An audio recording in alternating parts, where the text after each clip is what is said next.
Assalamualaikum warahmatullahi wabarakatuh. Alhamdulillah. Wassalatu wassalamu ala Rasulillah Muhammad ibn Abdillah wa ala alihi wa sahbihi wa man walah.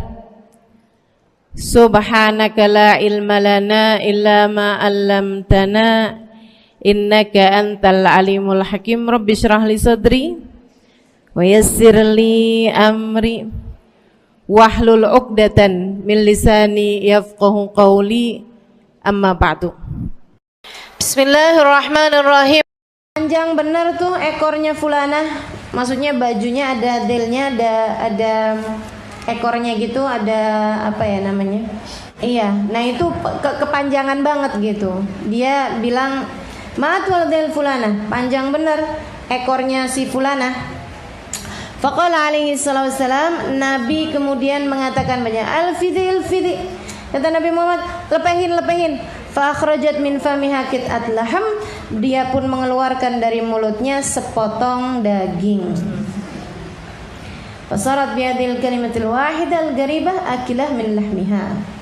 Seolah-olah Allah mau menunjukkan kepada kita bahwa dengan kalimat satu itu dia sudah seperti makan daging saudaranya tersebut. Fanzuru ibadallah ma'afhashal ghibah wa aqbahiha. Maka perhatikanlah wahai hamba-hamba Allah, betapa sangat berbahayanya ghibah dan betapa sangat buruknya ghibah tersebut. Wa ma'ahwanal wuku' fiha 'alan nas illa man rahimallah, dan betapa sangat mungkinnya, sangat ringannya kita terjatuh ke dalam perbuatan ghibah tersebut illa man rahimallah, kecuali orang-orang yang dirahmati oleh Allah. Wa qalilun mahum, dan sangat sedikit sekali mereka. Dikit banget orang yang selamat dari ghibah, dikit banget. Salah satu dari orang yang saya nggak pernah dapetin ghibah, hubababahiyah, nggak pernah saya dapetin ngomongin orang. Ada juga teman saya tuh nggak pernah saya dapetin ngomongin orang. Masya Allah, orang-orang yang hebat ya. Erika itu yang saya ceritain di buku Bidadari Bumi, Maryam yang masuk Islam, dia diganti nama Maryam, asalnya namanya Erika, dari Amerika. Salah satu dari orang yang saya dapetin nggak ngomongin orang, nggak pernah ngomongin orang.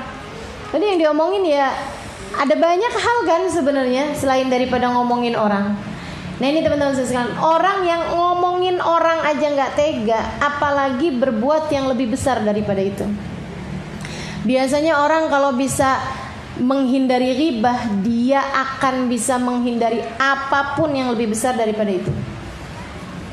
Dia bisa menghindari jahatin orang, mesihir orang, memukul orang, menampar orang, merebut suami orang.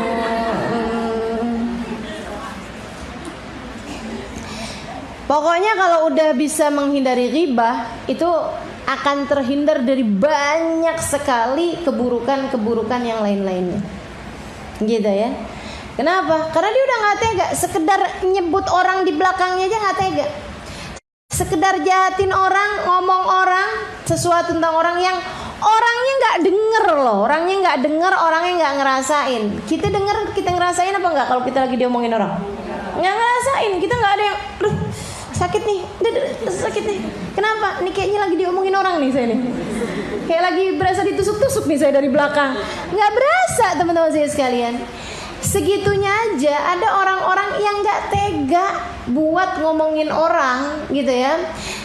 Karena memang dia punya rasa rahmat yang sangat besar kepada setiap orang lain, dan punya pemikiran yang sangat positif kepada setiap orang. Itu mencegah dia dari perbuatan ghibah. Nah, orang kalau nggak ghibahin orang lain, sekali lagi dia akan terhindar dari begitu banyak hal-hal yang orang lain bisa lakukan untuk menyakiti sesama manusia. Gitu. Jadi kita kalau bisa hindarin ghibah, terhindar dari banyak hal, dari keburukan-keburukan. Belajar yuk, belajar. Mesti merhatiin benar-benar. Jangan sampai ngomongin orang, jangan sampai ngomongin orang. Kadang-kadang udah bisa-bisa diajakin orang ngomongin orang, akhirnya ke bawah deh. Enggak kok, dia tuh aslinya begini. Oh, kamu nggak tahu aja. Tuh udah mulai. Oh gitu ya. Iya.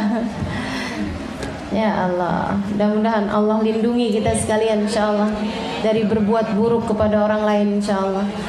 Biar punya hati yang gak tegaan kayak hatinya Nabi Muhammad SAW. Gak pernah tega. Ada orang musuh sekalipun kena azab, Nabi Muhammad gak tega.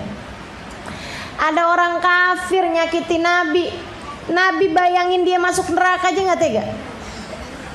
Kita disakitin orang lain dikit aja udah ngebayangin nih kayaknya diapain nih anaknya nih ya. Ya Allah, luar biasa kan. Teman-teman sekalian, Nabi Muhammad jatuhnya azab kepada orang kafir, Nabi Muhammad nggak mau. Waktu perang Uhud kan gitu, sampai sujajabinu, patah, pecah dahinya Nabi Muhammad pecah, teman-teman sekalian, pecah. Bukan cuman ada kegores gitu, bukan pecah. Tempurungnya sampai darahnya itu mengucur. Itu ditadah sama Nabi Muhammad darahnya. Kenapa kau tadah Rasulullah? Saya takut kalau netes ke bumi Allah murka, Allah turunkan adab kepada orang kafir. Nabi nggak mau. Waktu ada jenazah Yahudi lewat, Nabi Muhammad bilang, gumu, diri. Idza marartum bi janazah fagumu, kata Nabi Muhammad, kalau kalian dilewati sama jenazah, ada jenazah lewat depan kalian, berdirilah. Rasul, tapi ini Yahudi. Tapi kan ada bersama dengan malaikat-malaikatnya Allah. Kalau dia muslim, kita hormatin dia, kita hormatin malaikat pencabut nyawanya, kita hormatin malaikat rahmat yang bersamanya. Tapi kalaupun gak muslim, malaikatnya kan tetap muslim. Yang nyabut nyawanya, yang bawa ruhnya tetap malaikat-malaikatnya Allah. Jadi kalian berdiri untuk itu. Sahabat berdiri. Nabi nangis. Sahabat sampingnya heran ngeliat, kenapa nangis Rasul? Kata Nabi Muhammad, nafsun aflatat alayya fayadkhulan nar. Ada satu jiwa saya tidak bisa menyelamatkannya sehingga masuk ke dalam api neraka. Masuknya neraka orang kafir yang nyakitin Nabi, Yahudi yang kerjaannya memikirkan gimana cara menghancurkan Nabi. Nabi nggak tega bayangin dia masuk neraka. Hatinya itu loh teman-teman sekalian. Buat jadi pikiran kita nih, di mana hati kita dari hati Nabi? Di mana hati kita dari hati Nabi? Kamu bayangin ada orang susah gara-gara kamu, bisa nggak kamu? Kok biasa aja saya ya, apalagi kalau orangnya emang udah nyakitin saya, habis mau gimana lagi sih? Masih seperti itu, kamu masih jauh dari Nabi Muhammad SAW. Kita masih jauh dari Nabi Muhammad SAW. Jauhnya ini, kamu gak kepengen jadi tambahin deket. Jauhnya ini kamu biarin aja, kan gak gitu. Jauh-jauhnya harus kita pangkas teman-teman sekalian. Gimana caranya? Miliki hati yang punya rahmat sama orang lain.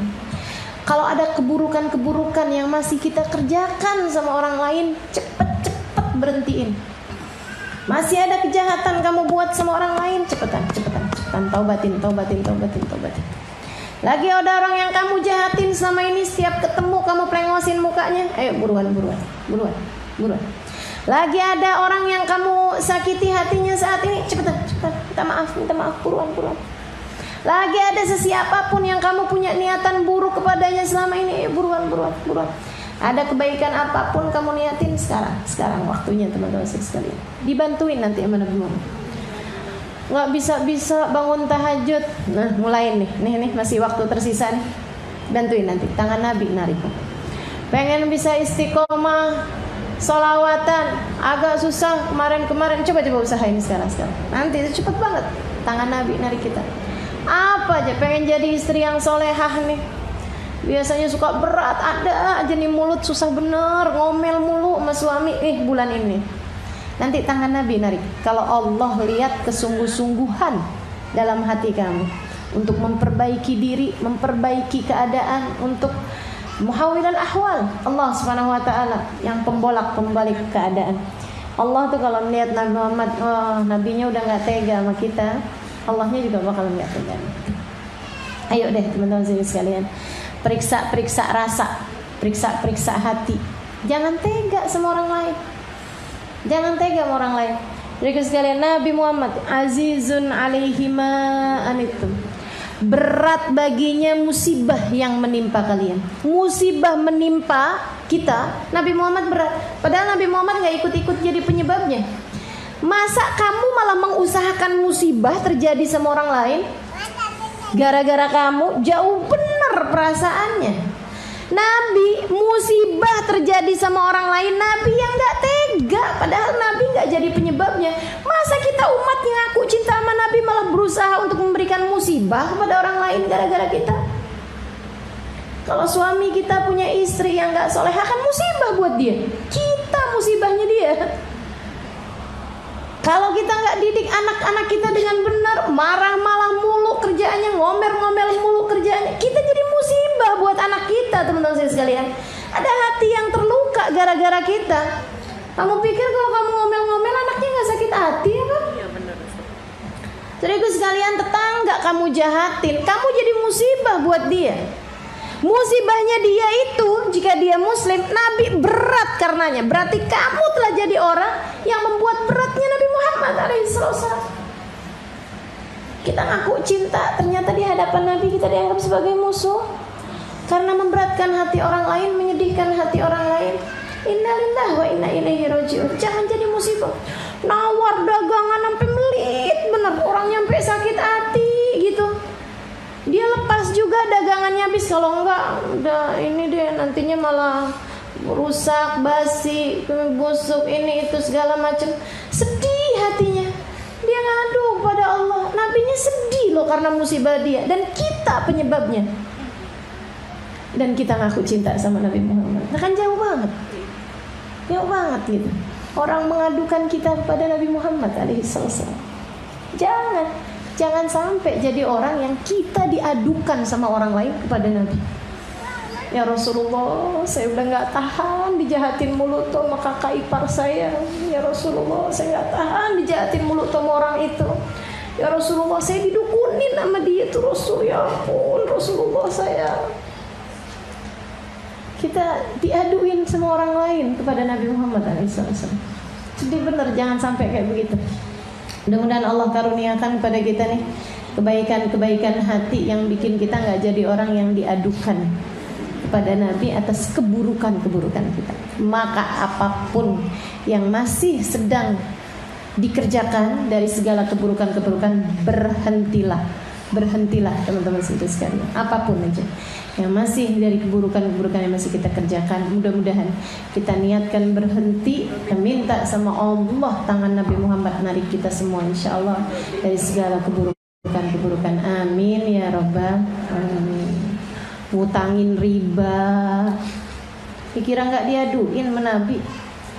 Diaduin ya nggak? Ya Allah, khair insyaallah, mudah-mudahan. La ilaha illallah Muhammadur Rasulullah sallallahu alaihi wasallam. Ya seperti itu. Katanya Nabi Muhammad, ilfadi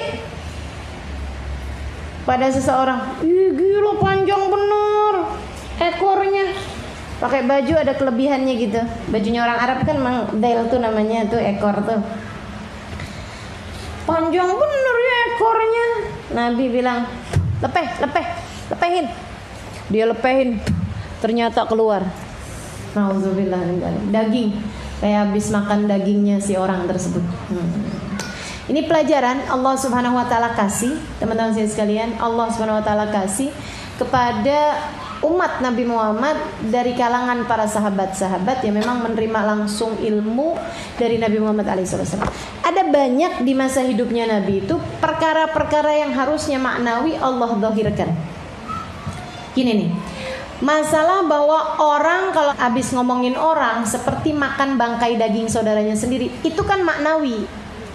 Enggak benar-benar kemudian wah pantesan ya saya kenyang nih habis ngomongin orang nih, nggak ada ceritanya gitu ya. Lapar mah tetap lapar aja teman-teman sekalian saya muliakan. Jadi nggak ada urusannya sama bahir, perkara bahir mah nggak berasa gitu. Paham maksud saya? Sama kayak ayat yang berbunyi alladzina yakuluna amwalal yatama zulman innama ya'kuluna fi butunihim nara wa sayaslawna sa'ira. Sesungguhnya orang yang makan hartanya anak yatim, sesungguhnya ia sedang memakan api di dalam mulutnya. Kata Allah gitu. Tapi bukan berarti kemudian ada api dalam perutnya. Sama kayak orang memasukkan api ke dalam perutnya. Itu sesuatu yang maknawi, teman-teman sekalian. Bukan berarti kemudian panas nih, ada api nih di perut saya habis makan hartanya anak yatim. Gak ada, teman-teman sekalian, gak berasa. Sekali lagi itu namanya perkara yang maknawi, perkara yang maknanya aja seperti itu, tapi bukan faktanya seperti itu gitu. Jadi teman-teman sekalian, akan tetapi perkara-perkara yang maknawi ini terkadang Allah Subhanahu wa taala zahirkan untuk jadi pembelajaran. Seperti kayak gini, Allah bilang alladzina yakuluna amwal alladzina fala yaghtab ba'dukum ba'dha ayuhibbu ahadukum an ya'kula lahma akhihi maitan fakarihtum. Janganlah seorang di antara kalian berghibah, itu sama kayak kalian makan bangkai daging saudara kalian sendiri. Kan begitu ya? Itu sesuatu yang maknawi, tapi terkadang Allah tunjukkan secara zahir untuk jadi pembelajaran buat orang-orang, dan itu seringnya terjadi di zamannya Nabi Muhammad alaihissalam. Nabi tunjukin. Teman-teman sekalian saya muliakan, kayak gitu tuh. Ada orang habis ngomongin orang, panjang bener ekornya. Kata Nabi, lepehin. Apa Rasul? Lepehin. Loh, keluar daging. Oh, tuh kamu habis ngomongin orang, dagingnya keluar. Ya Allah. Jadi pembelajaran buat dia untuk yang, ya Allah, mesti hati-hati nih kalau ngomong. Jangan sampai kemudian akhirnya jatuhnya jadi ghibah. Begitu kan? Sama kayak yang puasa di zamannya Nabi, jangan ada yang buka kecuali dengan izinku. Nabi kan gitu. Waktunya buka kan pada izin tuh semuanya. Sampai ada 2 orang gak dapet izin. Bukannya dikasih buat makan, malah Nabi suruh mereka buat muntah. Begitu muntah malah keluar daging, darah, nanah, seolah-olah habis makan bangkai. Sampai 2 orang tersebut penuh, kata Nabi Muhammad, innahuma samata amma ahallallahu lahuma wa aftarata bima yahrumullah alaihima. Sesungguhnya keduanya berpuasa, nggak mau makan dari barang-barang yang halal. Kita kalau puasa nggak mau makan barang halal, tapi dia batalin puasanya dengan makan barang haram, yaitu makan bangkai. Jalasat ihdahuma indal ukhra faghtabata. Kenapa bisa begitu Rasul? Kata Nabi, yang satu ketemu sama yang lain kemudian ngomongin orang. Sama kayak makan bangkai daging saudaranya, makanya tuh jadi sepenuh itu tuh bangkai. Ya Allah, jadi mikir nih kita nih, alhamdulillah penutupan aib dari Allah Subhanahu wa taala buat kita nih gede bener. Kalau mau ditampakkan, ya Allah, ibu-ibu teman-teman sekalian, enggak ada di antara kita yang badannya sekecil ini nih. Kebanyakan makan bangkai, kebanyakan makan daging. Betul nggak? Nih saya nih kalau ditimbang sama ghibah-ghibahnya nggak segini nih. Ya Allah. Kita semua kalau ditimbang sama aib-aib kita, sama dosa-dosa kita, kira-kira segede apa, teman-teman? Ya Allah. Makanya kalau udah nimbang, untung yang ditimbang bisanya cuman badan doang, kulit, daging, tulang, ya nggak? Kalau terus nimbang, kaget karena timbangannya ternyata dosa. Berat 55, dosa 550. Waduh, serem bener. Kata bapak-bapak, iya, untung dosa gak ada baunya. Kalau dosa ada baunya, adakah seseorang mau berada di samping kita? Saya sih dengar bapak yang ngomong kayak gitu, kayak lagi nyindir benar. Untung Alimah saya gak tahu dosa kamu. Kalau saya tahu dosa kamu, saya gak bakalan mau duduk di sebelah kamu. Ya Allah, seremnya. Mudah-mudahan Allah selamatin kita semua, insyaAllah. Amin ya rabbal alamin. Gimana caranya mau berhenti ghibah ini ya? Lagi zaman-zaman sekarang, buka TV isinya ghibah. Betul gak? Tokoh politik ini digibahin, tokoh politik itu digibahin. Buka TV yang lain isinya infotainment, artis-artis. Akhirnya jadi ghibah juga. Duh, kawin cerai mulu, katanya gitu. Ya Allah, ya Allah. Keluar dari rumah, ketemu sama tetangga, diajakin apa? Gibah juga. Ketemu sama teman pengajian, habis selesai bubar, ajakin gibah juga. Hadir maulid. Jangan sampai ya. Di maulid katanya, tapi malah ngomongin orang dalam maulid. Lebih bahaya lagi kalau kemudian yang diomongin ustadzahnya. Na'udzubillah min dzalik. Mudah-mudahan Allah selamatin kita semua. Amin ya rabbal alamin. Ini emang mesti bener-bener ya.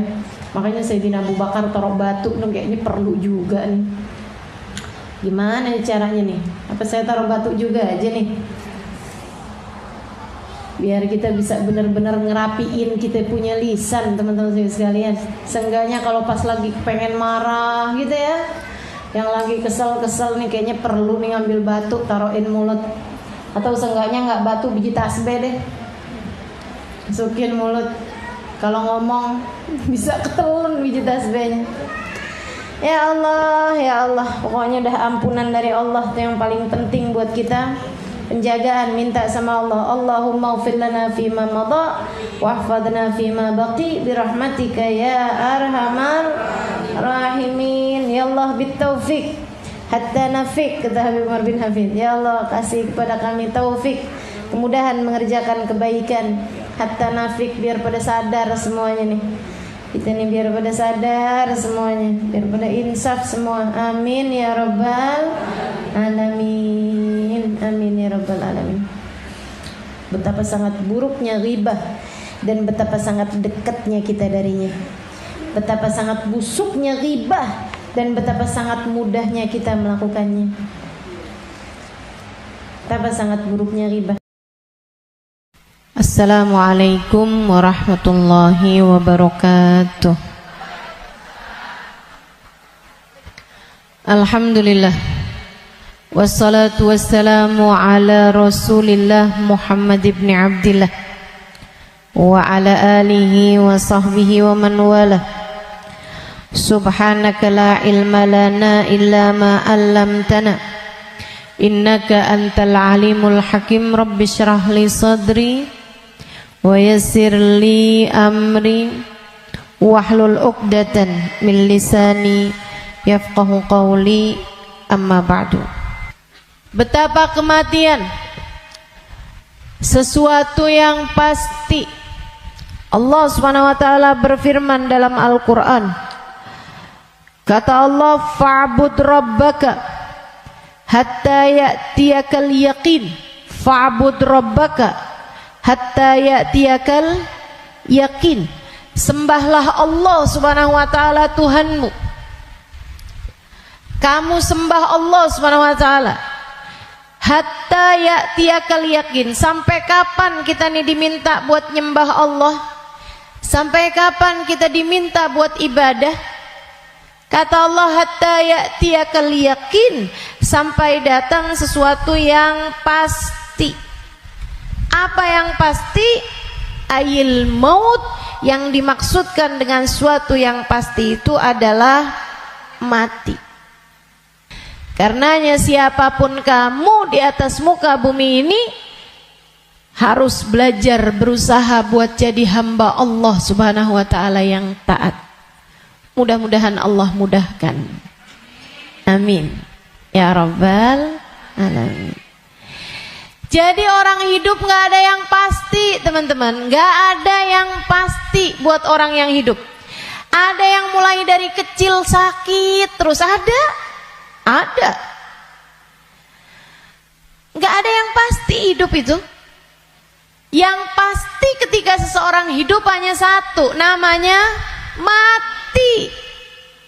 Kalau kamu diberi kehidupan, maka satu waktu nanti kehidupan tersebut akan diambil kembali oleh Allah Subhanahu wa taala.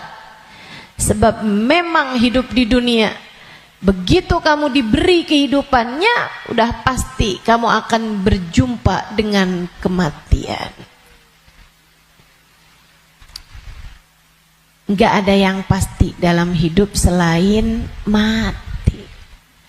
Nah kalau emang yang pasti itu mati, ngapain sisa hidup nggak dipakai buat berbekal menuju sesuatu yang pasti?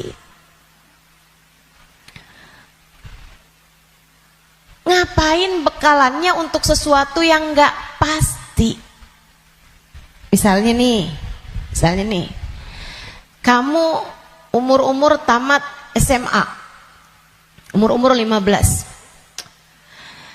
Kalau kamu berpikir bahwa saya umur segini berarti udah deket lagi mau nikah, bekalan menuju nikah. Misalnya, apa yang kamu kerjakan? Hidung kurang mancung, mancungin alis kurang nyelirit, kurang bulan sabit, kamu sabitin alis kamu. Bibir kurang sekarang ini musim orang suka bibir lebar-lebar. Ya udah dah saya tambahin biar agak turun bibirnya, biar doer bibirnya.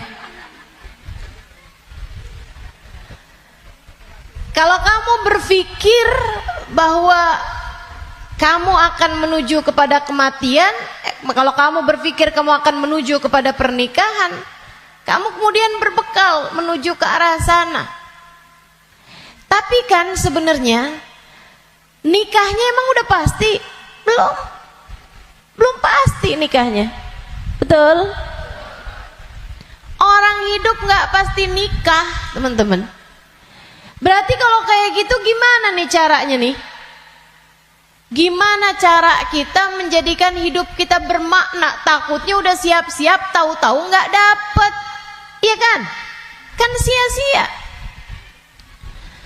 Kalau gitu yang pasti aja, kamu hidup biar bermakna, pastikan hidupmu adalah saatmu berbekal menuju kepada kematian. Saya tuh waktu SD kabarnya pinter. Mungkin ada guru-guru saya di sini. Selamat pagi Bu Guru. Kabarnya dulu pinter waktu saya sekolah. Saudaraku sekalian saya muliakan, tapi saya dulu selalu punya pikiran bahwa bisa jadi umur saya nggak panjang. Walaupun ternyata itu tidak terbukti ya. Sampai dengan sekarang saya masih ada di atas muka bumi ini, udah panjang hidup saya. Dulu itu saya selalu berpikir bahwa bisa saja umur saya nggak panjang. Saya SD, itu saya punya temen sekolah siang, sekolah madrasah, namanya Madrasah Al-Wasliyah. Saya punya temen meninggal dunia, masih seumuran saya gitu kurang lebih. Sejak saat itu saya kayak selalu berpikir bahwa bisa jadi umur saya nggak panjang, bisa saja saya juga meninggal dunia gitu. Akhirnya saya suka berpikir bahwa apa yang harus saya lakukan untuk menjadikan yang saya kerja akan bermanfaat kalau umur saya pendek. Akhirnya saya jadi mikir, kalau saya jadi dokter, umurnya harus panjang loh dokter itu. Karena sekolahnya lama. SMP, SMA, kan saya ceritanya SD. SMP, SMA, kuliah. Kuliahnya S1. Habis itu S2. Habis itu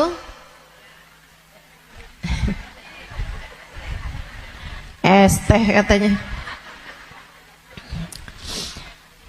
Buat jadi dokter spesialis itu kan mesti banyak sekolahnya. Apalagi kalau mau spesialis yang spesialis lagi gitu. Buat jadi dokter yang bagus.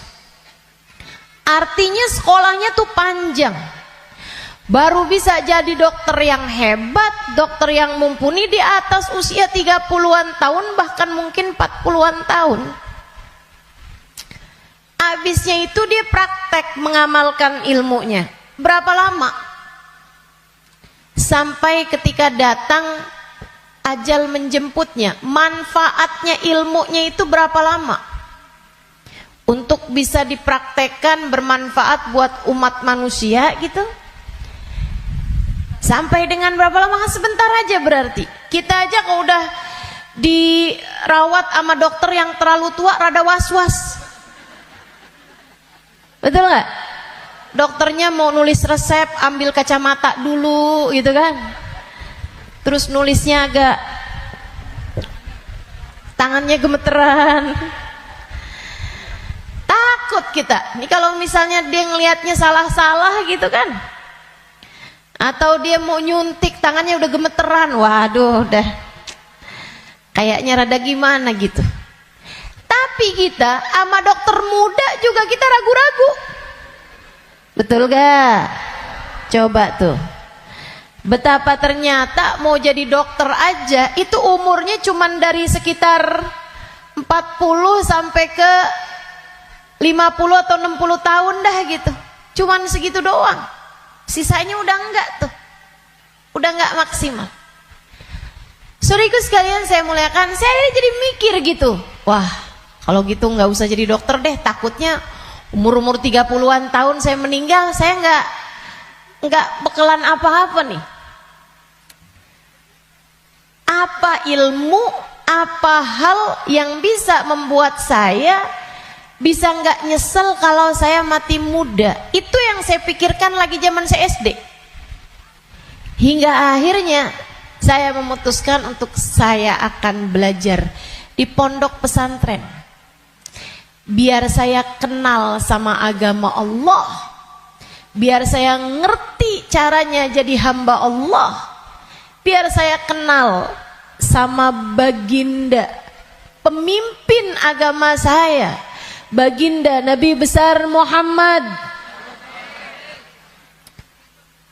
Biar saya bisa dekat dengannya. Hingga semoga begitu saya meninggal dunia, saya dapat berjumpa dan bertemu dengannya. Itu harapan saya. Akhirnya saya belajar di pondok-pondok pesantren, terus belajar, terus belajar, terus belajar. Saudaraku sekalian yang saya muliakan, alhamdulillah saya rasakan ilmu saya udah bermanfaat dari sejak usia 20 tahun. Saya udah mulai mengajar dari usia 20 tahun dan saya mengajarnya dalam bahasa Arab di kota Tarim, Hadramaut, Yaman. Saudaraku sekalian saya muliakan, pada akhirnya kehidupan mengajarkan kita bahwa jangan mau memperjuangkan sesuatu yang tidak kamu bawa mati. Begitu saya belajar lama, saya jadi ngerti bahwa ternyata bahkan bekalan menuju kematian itu bukan ilmu yang banyak, bukan. Akan tetapi hati yang tersambung dengan Allah penciptanya. Ruh. Sebab hulikatir ruhu lil abad. Ruh itu ketika diciptakan, ia diciptakan untuk selamanya. Ruh kamu ini teman-teman sekalian, ini yang akan kamu bawa mati. Hati kamu itu adalah ruh kamu, rasa kamu. Ini yang akan kamu bawa mati. Kalau badan ini nggak akan kamu bawa mati. Begitu kamu mati, udah tuh nggak ada lagi urusan sama badan. Badan kamu bisa dimakan merayap-rayap tanah dan habis. Bibir kamu yang selalu kamu lipstikin, wajah kamu yang selalu kamu bedakin, mata kamu yang selalu kamu celain, pakaiin celak,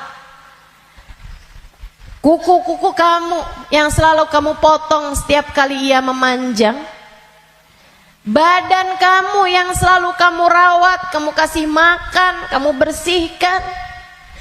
Ini hanya akan menjadi makanan santapan rayap-rayap tanah. Ulat-ulat tanah nanti akan masuk ke lubang-lubang hidungmu. Ia akan masuk dalam seluruh anggota tubuhmu dan kamu habis. Makanya katanya Sayyidina Ali bin Abi Thalib, siapa yang kerjanya buat badannya, siapa yang hidupnya hanya mementingkan urusan tubuhnya, silakan cari pahalanya kepada rayap-rayap tanah. Silakan minta balasannya kepada rayap-rayap tanah. Ulat-ulat tanah, mereka yang senang banget, wih, mulus. Ih, badannya bagus. Enak banget nih kita makannya, katanya gitu. Saudariku sekalian yang saya muliakan, bukan untuk itu kamu diciptakan, bukan untuk itu kamu diciptakan. Yang aslinya dari diri kamu adalah ruhmu. Yang sejatinya pada dirimu tidak akan terpisahkan adalah hatimu. Ala inna fil jasadi mudghah idza salahat salahal jasad kullah wa idza fasadat fasadal jasad kullah. Ketahuilah di dalam tubuh manusia terdapat segumpal darah disebut hati. Jika bagus, bagus semuanya. Jika rusak, rusak semuanya. Ketahuilah segumpal darah tersebut adalah hati. Disitulah ruh ditiupkan. Disitulah ruh sejatinya berada. Meskipun mengalir sampai ke seluruh tubuh kita. Ruh itu dihembuskan saat janin. Badanmu itu berusia 4 bulan dalam rahim ibu kamu, ditiupkan lewat ubun-ubun. Makanya Bu, ketika Allah menciptakan batok kepala kita, itu semuanya udah full kecuali ada satu lubang kecil di ubun-ubun. Makanya kalau anak bayi ubun-ubunnya masih lembut, tulangnya belum keras, karena asalnya memang bolong. Kenapa Allah bolongin? Buat niupnya ruh, ditiupkannya ruh saat usia 4 bulan tuh dari situ. Ruhnya dimasukin, ditiupkan oleh malaikatnya Allah Subhanahu wa taala.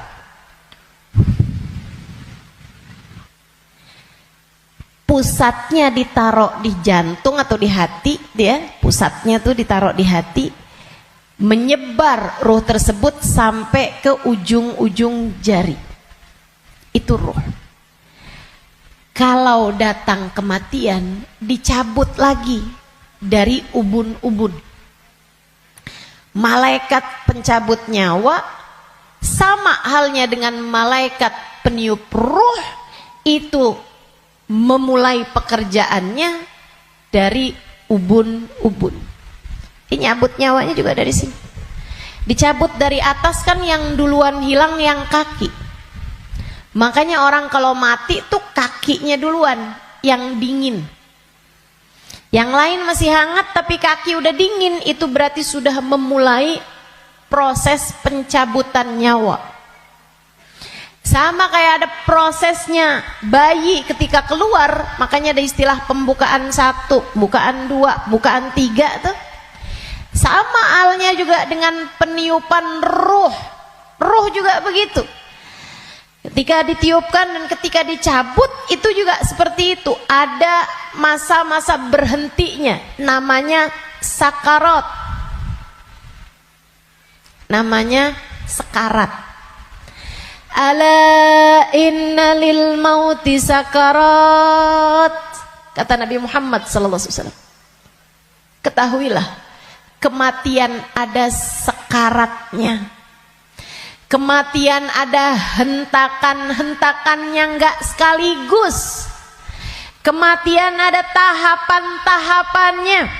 Ditarik sampai ke lutut. Jadi yang dingin duluan, yang gak ada ruhnya duluan kakinya. Tarik lagi, sampai ke pusar. Pusar kita nih. Tarik lagi, sampai ke ulu hati. Banyak orang yang kalau orang tersebut dimurka Allah SWT, malaikat maut mencabut nyawanya dengan main-main. Dimain-mainin rohnya. Padahal sakitnya setengah mati. Kata Sayyidina Ali bin Abi Thalib, la darba bisayf 30 darbah ahab ilayya min sakrah min sakaratil maut. Badan saya dicacah-cacah pedang 30 kali cacahan pedang lebih saya sukai daripada satu sakaratul maut. Sakit setengah mati. Buat orang yang suka main-main dalam hidupnya, ada banyak di antara mereka yang ketika ajal datang menjemputnya, malaikat maut memain-mainkan saat pencabutan nyawa. Sakitnya luar biasa. Tapi ada banyak juga hamba-hamba Allah yang hidupnya santun, yang hidupnya berakhlak pada Allah, nggak pernah main-main dalam hidupnya. Allah pun memudahkan saatnya sakaratul maut. Kayak doa orang-orang tua kita, Allahumma hawwin alaina fi sakaratil maut wan najata minan nar. Ya Allah, ringankan saatnya sakaratul maut. Dia nggak bilang, ya Allah jangan ada sakaratnya dong buat kematian saya. Nggak bisa gitu. Atau ya Allah jangan kasih saya sakit saat sakaratul maut. Nggak bisa gitu juga. Karena memang sakaratul maut itu sakit. Memang pasti sakit. Jadi yang diminta adalah Allahumma khaffif alaina fi sakaratul maut. Ya Allah ringankan sakitnya sakaratul maut. Apa yang bisa meringankan? Maksudnya ringannya tuh gara-gara apa? Kalau kamu tanya sama saya, Ustazah, ringannya sakaratul maut tuh gara-gara apa? Saudaraku sekalian, sesuatu itu sakit bisa jadi ringan itu karena dua hal. Satu, karena memang sakitnya itu levelnya jadi ringan. Kan begitu? Sakit kan ada level-levelnya. Memang Allah jadikan sakitnya itu ringan, jadi berkurang sakitnya. Itu banyak yang seperti itu. Sehingga sakaratul mautnya kayak nggak sakarat gitu. Karena sama sekali nggak kesakitan. Ada yang begitu, memang diringankan sama Allah SWT. Level sakitnya memang diturunkan oleh Allah SWT, semacam itu. Atau yang kedua, Allah alihkan fokusnya sehingga dia jadi kayak nggak berasa sakaratul maut, karena Allah memalingkan fokusnya bukan kepada sakitnya tapi kepada sesuatu yang lain. Apa? Allah palingkannya dengan apa? Yang paling indahnya, yang paling enaknya adalah dengan dihadirkannya baginda Nabi besar Muhammad sallallahu alaihi wasallam di saat sakaratul maut tersebut. Sakit, tapi enggak jadi terasa sakitnya sebab ia bisa lihat Nabi Muhammad. Sebab dihadirkan Nabi Muhammad untuknya. Sakit, tapi ya nggak terasa. Gimana coba? Gimana sakitnya mau terasa kalau kamu bisa ketemu Nabi Muhammad? Nabi Muhammad misalnya berkata kepadamu, selamat datang wahai umatku. Ya udah nggak ada lagi rasa sakitnya, teman-teman. Udah jadi indah semuanya. Banyak yang begitu juga. Kekasih berjumpa dengan kekasihnya di saat sakaratul maut. Banyak. Kita ustazah gak tahu deh. Minta aja. Doa aja. Walaupun gak pantas. Biar gak nyesel. Betul gak? Betul gak? Mau doa tapi rasanya kayak gak pantas gitu ustazah. Orang kayak saya kematiannya dijemput sama Nabi Muhammad. Emang gak pantas. Yang kayak kamu ngomongin orang, yang kayak kamu kalau sholat berantakan, betul? Ngarepin kematiannya dijemput sama Nabi Muhammad, siapa kamu?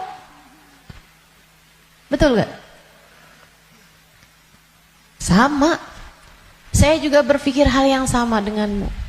Siapa saya? Sampai saya berharap kematian saya dijemput sama Nabi Muhammad. Tidak ada di antara kita yang pantas. Gak ada di antara kita yang layak. Gak ada. Gak ada. Tidak saya, tidak kamu, sama. Sama. Tapi kita tetap berdoa. Kita tetap meminta kepada Allah SWT. Kali-kali aja doa kita diijabah. Ya siapa tahu ya kan? Siapa tahu. Soalnya takut kalau nggak minta nyesel. Sebab Nabi Muhammad itu dermawan. Sebab Nabi Muhammad itu dermawan. Kadang-kadang orang kalau dermawan tuh kita nggak bisa kira. Tahu-tahu memberi lebih dari yang kita minta. Itu sakaratul maut. Nanti habis cabut tuh dari pusar sampai ke dada. Dada, hati itu teman-teman pusatnya. Allati tattali'u alal afidah. Sampai ketika roh tersebut nyampe di afidah. Nyampe di dada, tempatnya hati kita itu, pusatnya. Makanya orang kalau ngerasa sakit hati pasti pegang dadanya gitu. Nggak ada yang pegang kepalanya, sakit hati saya. Nggak ada. Apalagi pegang kaki, sakit hati saya. Nggak ada, pasti bilang sakit hati saya gitu. Yang dipegang dada. Karena memang tempatnya ruh, pusatnya itu adanya di situ. Hati kita. Itu sakaratul maut paling sakitnya tuh di situ. Karena sumbernya tuh di situ.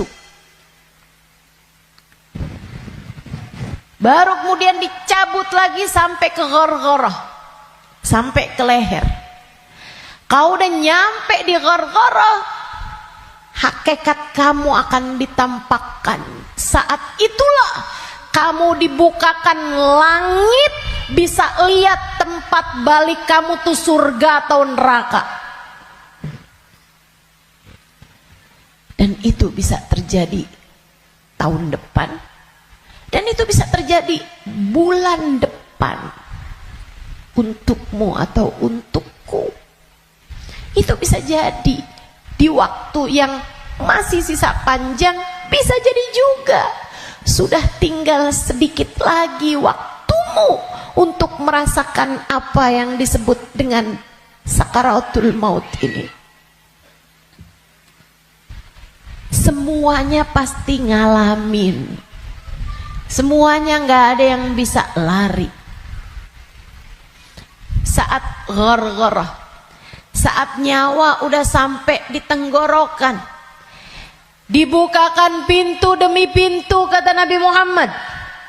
Ketika Nabi bercerita kepada Sayyidah Aisyah, ya Aisyah, man ahabba liqa Allah, ahabballahu liqa'ah, wa man kariha liqa Allah, karihallahu liqa'ah.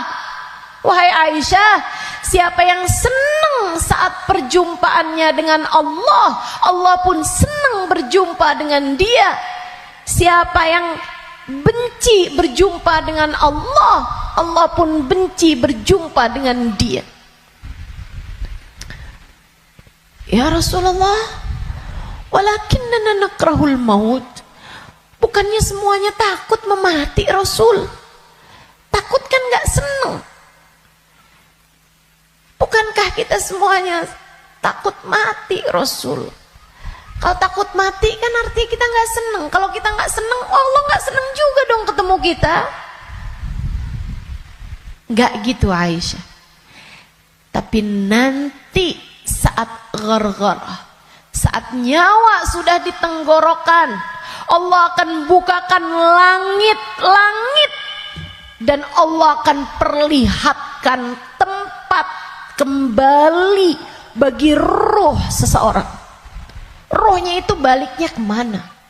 Siapa yang ketika dibukakan langit-langit tahu tempat kembalinya adalah neraka, dia pun takut ketemu sama Allah, dia benci berjumpa dengan Allah, Allah pun benci berjumpa dengannya, walaupun dia bunuh diri sekalipun. Dia bunuh diri nih, pengen mati kan orang bunuh diri, tapi begitu ruhnya sampai di tenggorokan, begitu dia lihat tempat kembalinya adalah neraka, dia pun takut, kepengen gak jadi bunuh diri. Dia pun pengen balik hidup lagi. Karena dia lihat ternyata tempat kembalinya adalah neraka yang sangat menakutkan. Dia benci berjumpa dengan Allah, Allah pun benci berjumpa dengannya. Sebaliknya, orang mukmin, orang yang tawadhu, orang yang hidupnya buat nyari Allah, walaupun sebenarnya takut, walaupun sebenarnya ngeri, tapi saat langit dibuka, dia diperlihatkan bahwa tempat kembalinya adalah surga. Dia pun rindu, dia pun ingin, dia pun cinta untuk berjumpa dengan Allah. Dia pun bahagia, dia sukacita berjumpa dengan Allah, Allah pun sukacita berjumpa dengannya. Allah pun suka untuk berjumpa dengannya. Nih, saat ghargharah ini Allah cerita dalam Al-Quran di surat Al-Mu'minun, hatta idza jaa ahadahumul maut qala rabbi rji'un la'alli a'malu salihan fima taraktu kalla innaha kalimatun huwa qailuha wa min waraihim barzakhun ila yaumi yub'atsun. Sadaqallahul azim. Kata Allah, sampai ketika kematian datang kepada kalian, ketika roh sampai di tenggorokan, dia akan berkata, Rabbirji'un, balikin saya lagi ya Allah, balikin saya lagi ya Allah. Setahun, biarkan saya tinggal lagi di dunia setahun ya Allah. Nggak boleh sebulan ya Allah, nggak boleh seminggu ya Allah, minggu depan deh ya Allah, matinya minggu depan aja. Nggak boleh minggu depan, sehari ya Allah, besok mati nggak apa-apa, jangan sekarang.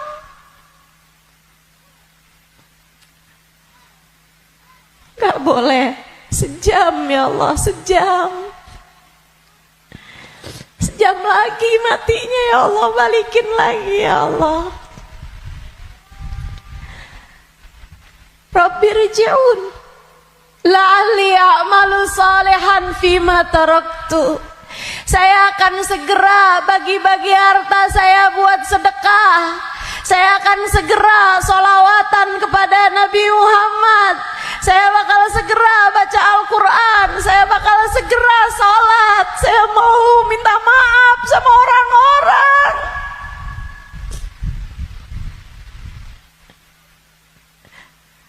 Saya mau minta maaf sama orang-orang. Sisakan untuk waktu walaupun 1 jam. La'alli a'malu salihan fima taraktu. Aku akan mengerjakan kebaikan yang selama ini saya tinggalkan.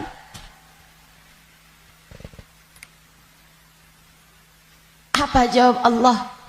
Kalla innaha kalimatun huwa qailuha. Enggak ada. Sekarang kalimatmu itu hanya jadi omong kosong belaka.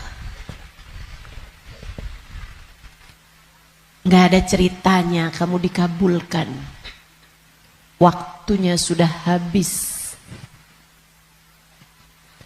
Game over. End.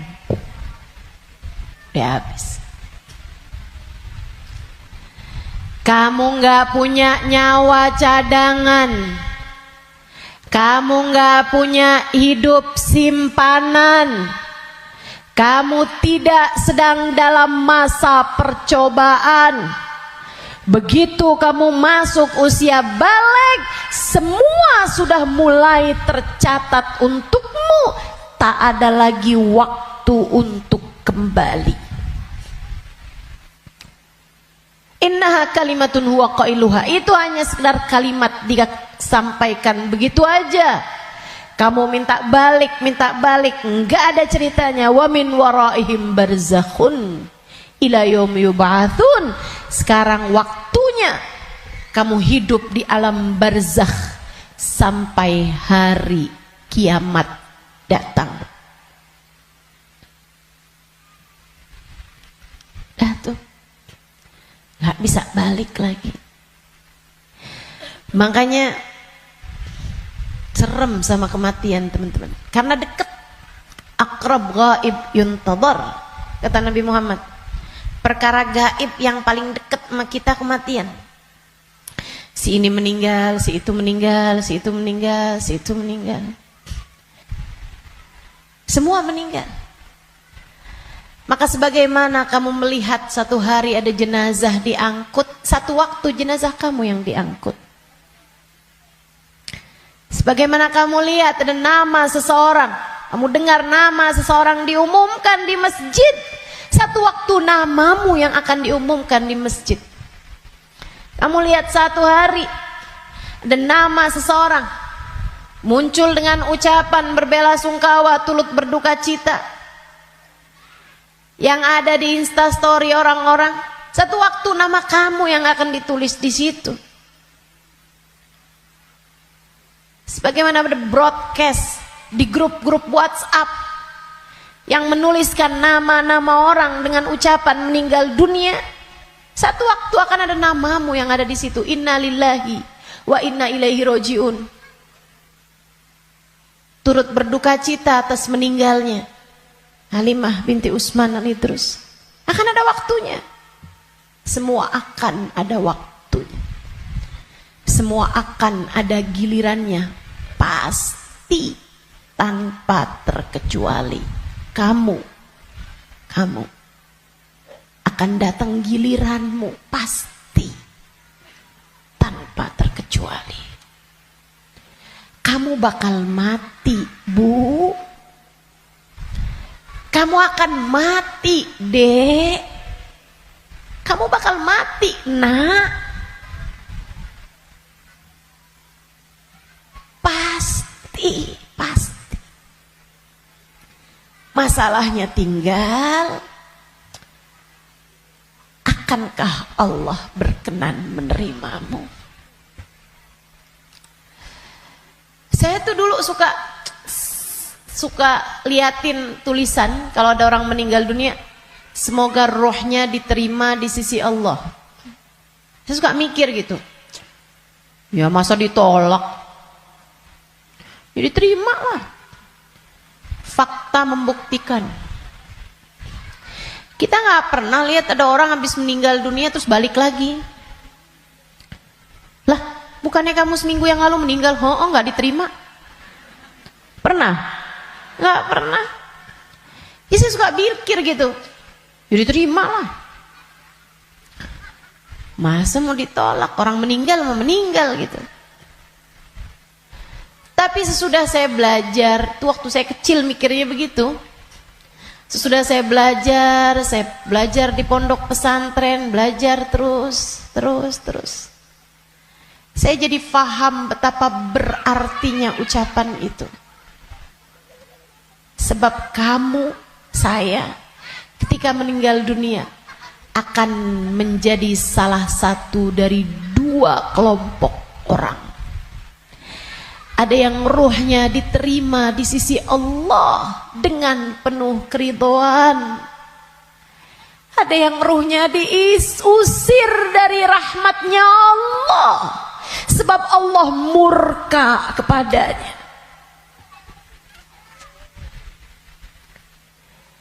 Kalau waktu hidup kayak gini nih, kamu lagi punya perlu, kamu datang ke rumah saudaramu, ditolak dari yang satu, bisa kamu datang ke tempat saudaramu yang lain.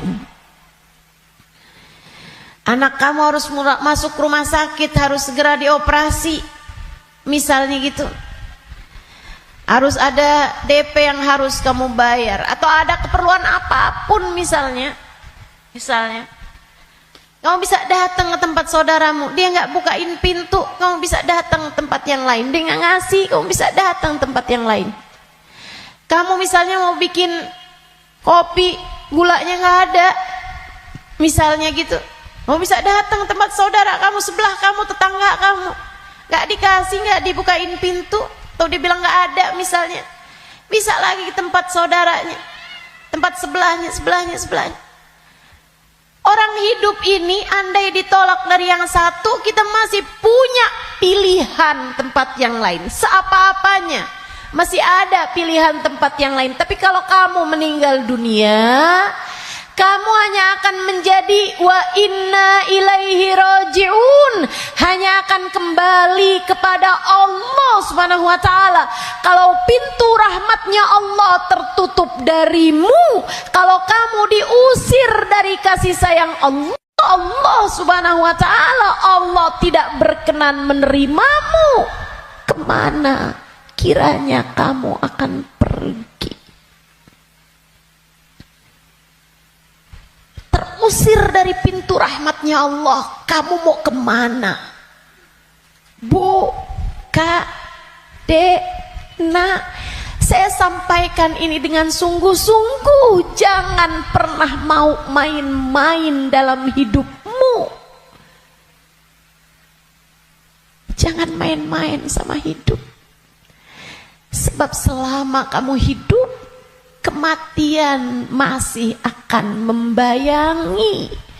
Dan begitu datang kematian sementara Allah belum ridho kepadamu, sangat mungkin rohmu tidak diterima Allah, hingga Allah pun mengusirmu dari pintu rahmatnya, dan kamu dikembalikan kepada lembah kemurkaannya.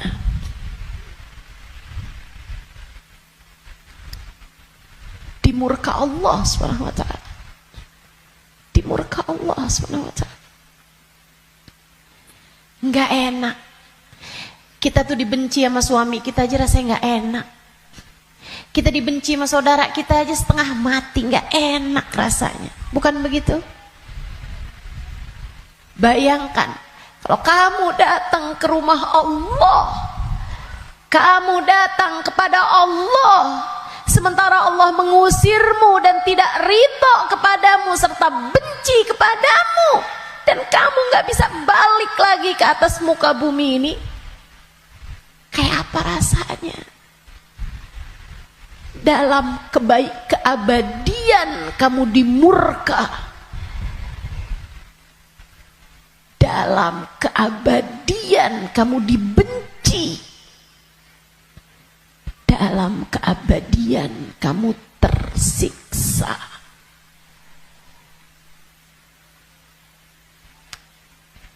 nggak akan sabar, nggak akan sabar. Makanya sekarang nih di dunia kamu masih bisa sabar. Kalau lagi nggak enak sabar aja.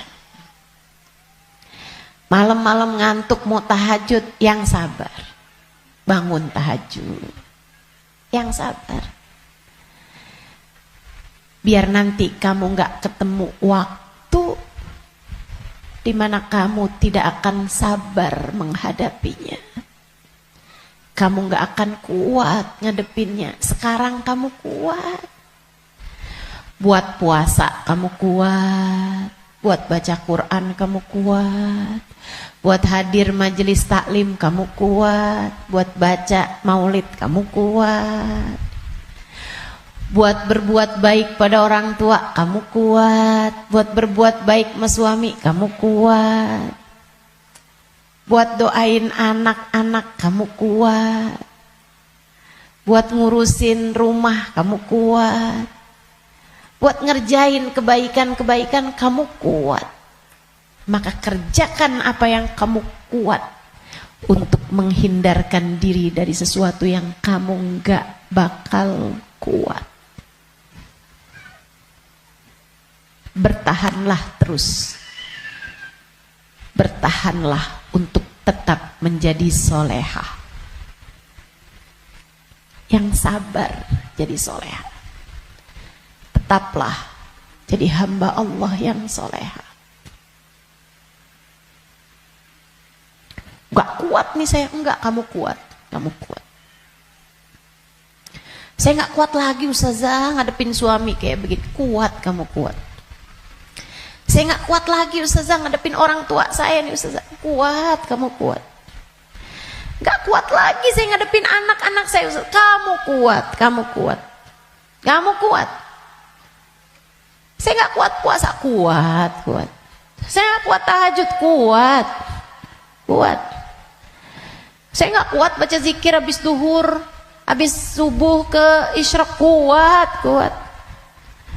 Saya gak kuat baca ratib malam-malam hari, ngantuk saya, kuat, kuat. Kamu kuat ngerjain itu semua. Saya gak kuat Ustazah buat berbuat baik sama semua orang. Saya pengen marah aja semuanya. Enggak, kamu kuat, kamu kuat. Jangan marah-marah, jangan. Jangan marah-marah. Kamu kuat.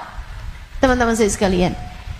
Yang gak kuat kalau kamu mati dan kamu terusir dari rahmatnya. Yang kamu gak kuat kalau sampai di dalam kubur ruhmu disiksa, kamu gak akan kuat. Yang gak kuat kalau kamu datang malaikat yang menanyai dalam kuburan dan kamu gak bisa jawabnya, hingga kemudian malaikat tersebut mulai menyiksamu, kamu gak akan kuat. Sisanya di dunia ini kamu kuat, kamu kuat. Saya dijahatin terus Ustazah sama tetangga saya gak kuat lagi, kamu kuat. Saya ditinggalin sama teman-teman saya gak kuat, kuat, kuat, kuat. Percaya saya, kamu kuat. Saya sakit Ustazah, saya udah gak kuat lagi, kuat, kuat, kuat. Yang kamu gak kuat kalau kamu sampai diusir dari rahmatnya Allah. Yang kamu gak kuat kalau ruhmu keluar, dan bisa jadi itu bulan depan, bisa jadi itu minggu depan. Saat ruhmu keluar dan kamu ngelihat tempat kembalimu adalah neraka, kamu gak akan kuat.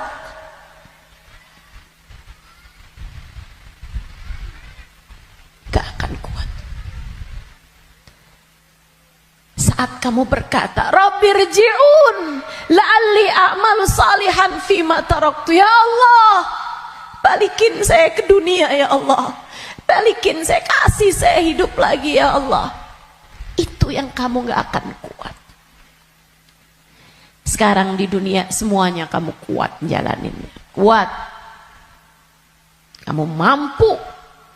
Kamu bisa bertahan untuk tetap menjadi solehah. Percaya saya. Saya sangat miskin Ustazah, saya udah gak kuat lagi hidup di dunia ini. Kamu kuat, kamu kuat. Saya ambil utang aja Ustazah, dipinjol, saya udah gak kuat lagi. Kamu kuat, jangan utang. Jangan utang. Jangan ambil utangan. Apalagi pakai riba. Lebih kamu nanti tambah rusak jalannya, tambah salah hidup kamu. Kamu kuat menjalani kehidupan di atas muka bumi ini, teman-teman. Yang kamu gak kuat kalau sampai mati Allah murka padamu. Kamu gak akan kuat. Maka yuk berbekal.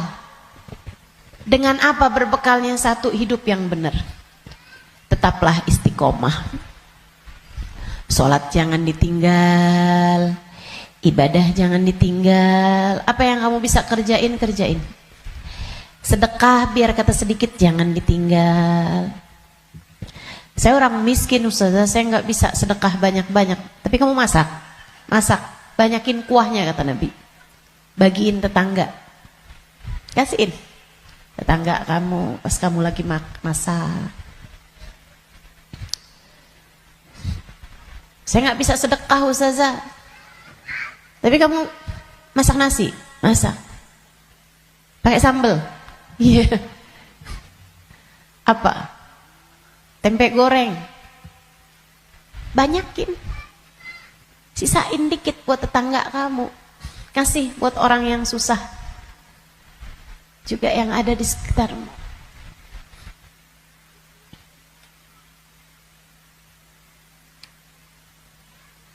Itu pesan Nabi kita Muhammad SAW. Berbuat baik. Saya nggak bisa Ustazah, saya nggak ada sesuatu yang bisa saya sedekahkan. Senyum. Bisa bukan? Kamu punya bibir? Ya punya sih Ustazah. Ya udah senyum aja kalau gitu. Ketemu orang, bisa nyenengin orang, apa kabar? Sehat? Atau saat kamu bangun di waktu malam, kamu angkat tanganmu, kemudian kamu bilang, ya Allah, sayangi tetangga-tetangga saya ya Allah, sayangi teman-teman saya ya Allah, ampuni dosa-dosa mereka ya Allah, orang di kampung saya ya Allah, ampuni dosa-dosanya ya Allah. Sedekah kamu buat mereka, kebaikan kamu buat mereka. Berbuat baik semampu yang kamu bisa, sebisa yang kamu mampu. Apaan aja, apaan aja. Bahkan sekedar kalimat pujian buat suami kamu. Alhamdulillah kamu sehat, saya senang kalau kamu udah sehat. Kata-kata yang enak gitu. Jangan sakit lagi ya, saya kesian kalau lihat kamu sakit. Saya sayang sama kamu. Kalimat yang enak. Ganti deh, ganti kalimat-kalimat yang gak enak. Udah sehat kan, berarti bisa kerja lagi kan. Susah kalau kamu sakit nih. Terus kita mau makan apa kalau kamu sakit terus-terusan? Gak enak banget sih kalimatnya. Kamu bakal mati. Maka pilihlah kalimat yang gak jadi penyesalan bagimu sesudah kematianmu. Yang bagus ngomongnya, yang bagus. Jangan sakiti hati orang.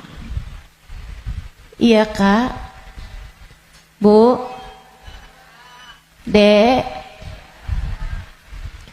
Ucapanmu kepada orang tuamu nak yang bagus, yang bagus. Mama yang sehat ya Ma.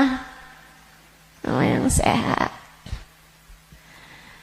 Enggak kok, Mama nggak pernah ngerepotin. Saya seneng ada Mama. Tetaplah sehat Ma. Tetaplah kuat Ma. Yang bagus ngomongnya. Nanti nyesel kalau kamu yang pergi atau mamahmu yang pergi.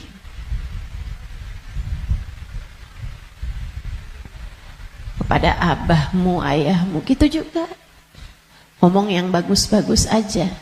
Biar nggak tambah banyak penyesalanmu ketika datang ajal menjemputmu. Apapun dari kebaikan yang bisa kamu lakukan, lakukanlah. Udah gak usah pakai mikir-mikir, saya mau pakai kerudungan kapan ya. Gak usah. Sekarang orang senegeri udah pakai kerudungan semua kok. Selagi kamu perempuan ya pakai penutup aurat. Saya nggak tahan Ustazah, saya nggak kuat pakai jilbab. Kuat kok. Semua kuat. Bismillah. Bismillah. Lakukan kebaikan, jangan tinggalkan. Sebab seperti mana kamu hidup, seperti itulah kamu akan mati. Jika kebaikan yang kamu lakukan dalam hidupmu, kamu hanya akan berjumpa dengan kebaikan-kebaikan sesudah kematianmu. Kebaikan kamu lakukan karena Allah, Allah akan membalasmu dengan kebaikan-kebaikan dari sisinya. Dan itu akan sangat menyenangkan. Kama ta'ish tamut. Sebagaimana kamu hidup, seperti itu pula lah kamu akan mati. Maka tetaplah istiqomah di jalan Allah. Itu bekal utama. Bekal keduanya, selalulah berdoa, selalulah meminta kepada Allah agar dikaruniai husnul khatimah. Sering-sering minta, ya muqallibal qulub, tsabbit qalbi ala dinik. Wahai zat yang membolak-balikan hati, tetapkanlah hati kami berada dalam keimanan kepadamu. Selalulah berdoa, Rabbana la tuzigh qulubana ba'da idh hadaitana wa hab lana min ladunka rahmatan innaka antal wahhab. Ya Allah, jangan pernah kau cabut hidayah iman yang telah kau anugerahkan kepadaku. Anugerahkanlah pula untuk kami rahmatmu. Sesungguhnya engkau adalah zat yang maha memberi. Selalulah berdoa, ya Allah biha, ya Allah biha, ya Allah bihusnil khatimah. Ya Allah biha, ya Allah biha, ya Allah bihusnil khatimah. Ya Allah, aku mohon padamu, ya Allah, aku minta padamu husnul khatimah, ya Allah. Akhir kehidupan yang baik. Kematian dengan membawa iman, kematian sedangkan kau berkenan menerima kami, ya Allah. Terus doa, terus minta sama Allah.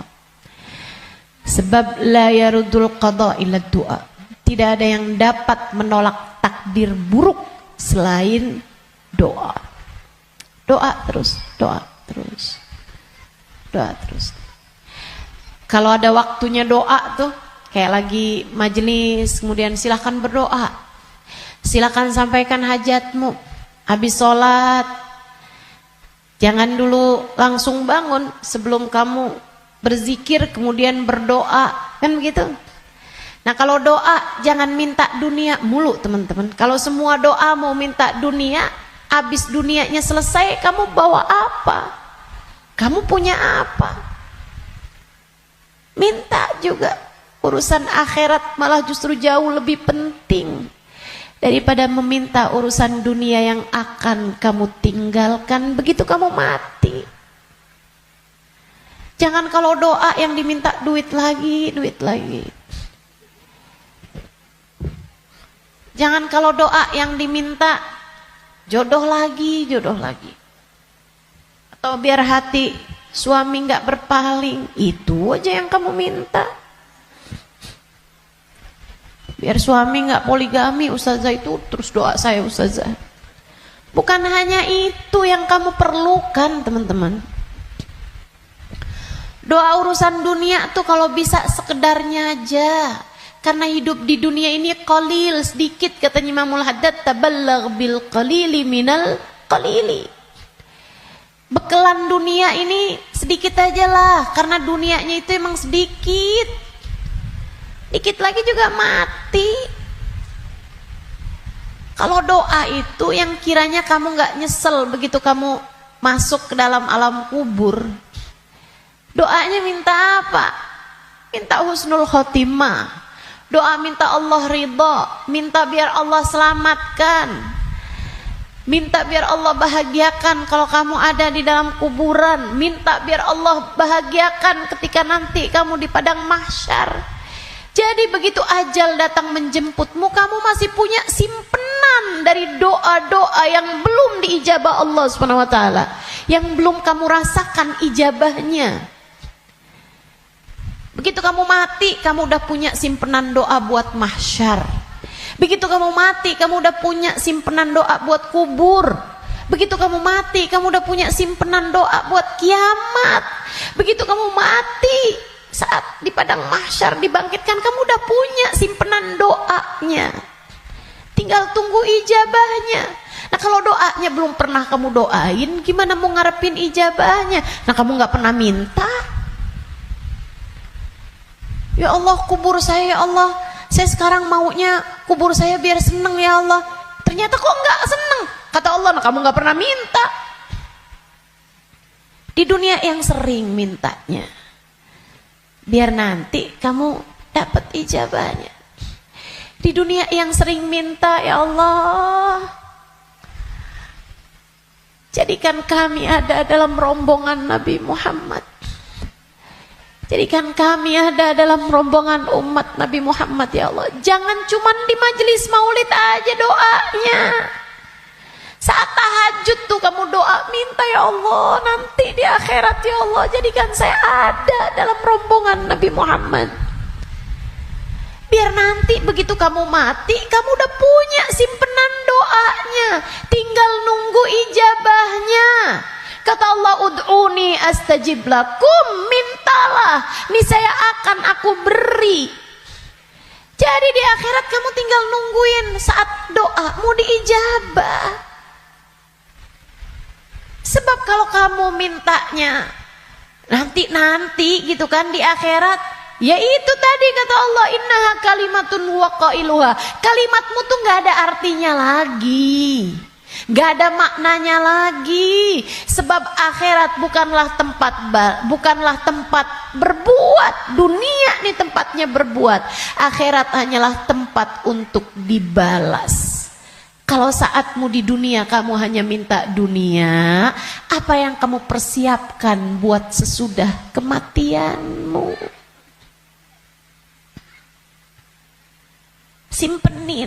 Simpenin doa-doa yang banyak buat akhirat, karena akhirat itu jauh lebih panjang, jauh lebih penting, jauh lebih berarti, jauh lebih bermakna.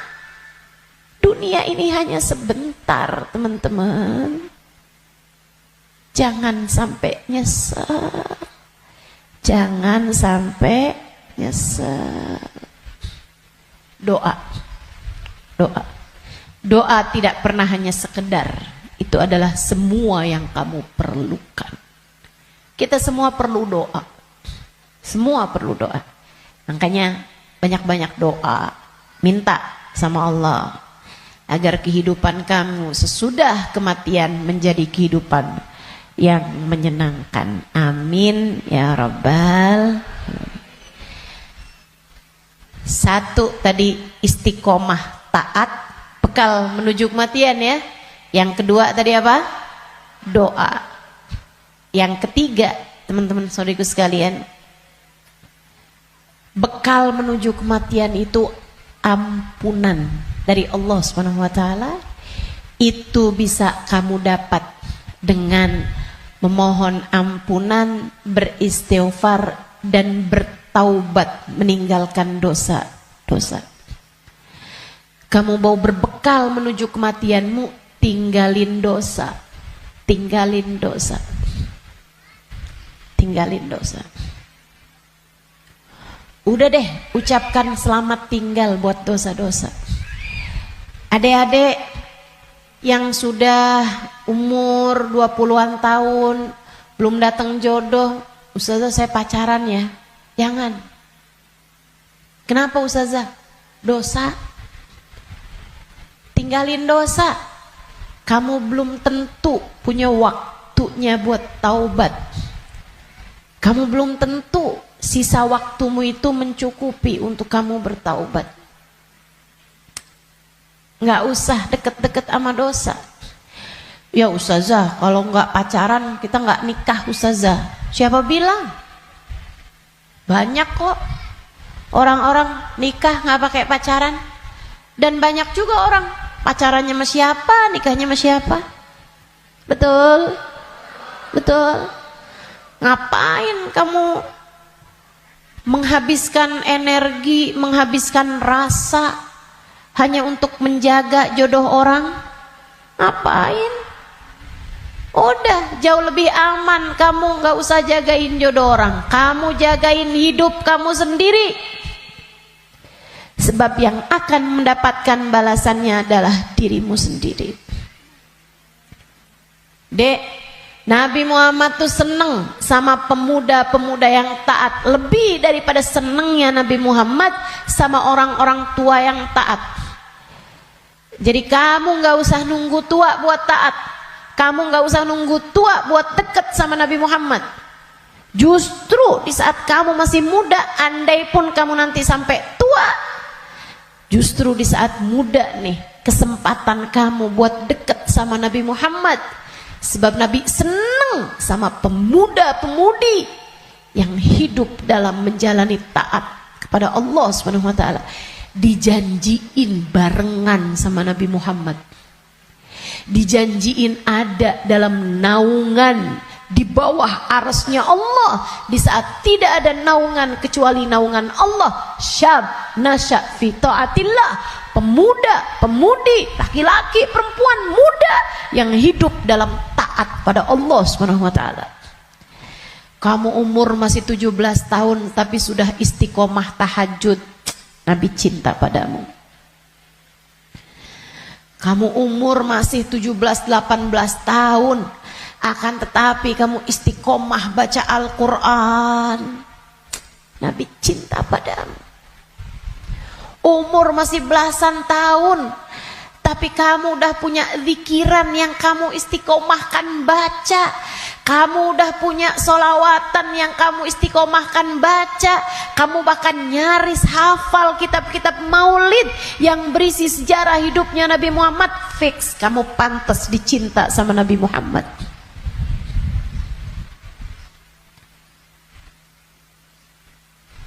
Kamu punya kesempatan besar untuk bisa jadi orang yang kelak di hari akhirat nanti membersamai Nabi Muhammad.